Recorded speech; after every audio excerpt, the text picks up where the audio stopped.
Ngibingelele kuwe mlaleli, ngiyathemba ukuthi-ke uyaphila-ke. Mina-ke nje ngizocela kuwe-ke laphana-ke ukuthi-ke uma kuthi-ke usamusha-ke kulona-ke ikhasi leli-ke noma-ke kuwukuthi-ke uyaqala ukungena kulona-ke wenze nje kulungile-ke laphana-ke ungixhase-ke ungaphumi ungalincindezelanga-ke ibhathini usubscribe nje akubiza imali kumahhala nje kusho nesenti-ke elimnyama-ke leli-ke khona nje ukwazi phela ukuthi-ke uqhubeke uthole nezinye-ke iy'ndaba-ke ezintsha-ke nje ngizoloke ngikufakela zona-ke kulona-ke ikhasi-ke leli-ke kusukela-ke manje-ke kuze ngakuphuthi lezi ndaba ongazenza manje ukuthi ungabe-ke ucindezela-ke ibhathini usubscribe njengamanje-ke. Udaba kulethele lona-ke namhlanje la ngilethele udaba kushaqisa-ke ngendlela-ke isimanga-ke elithusayo-ke laphana ey'ngenayo-ke zithi-ke usesaba ngisho ukuphuma esibhedlela walinyazwa isoka lakhe.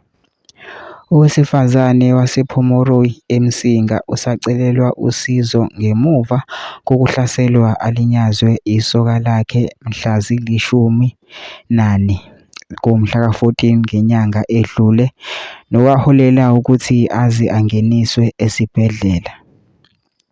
Njengamanje usesibhedlela eGrace usaba ukuphuma uthi lo mlisa kungenzeka amqedele, ucela usizo lomphakathi kanye namaphoyisa amukeleke ukuze aphephe.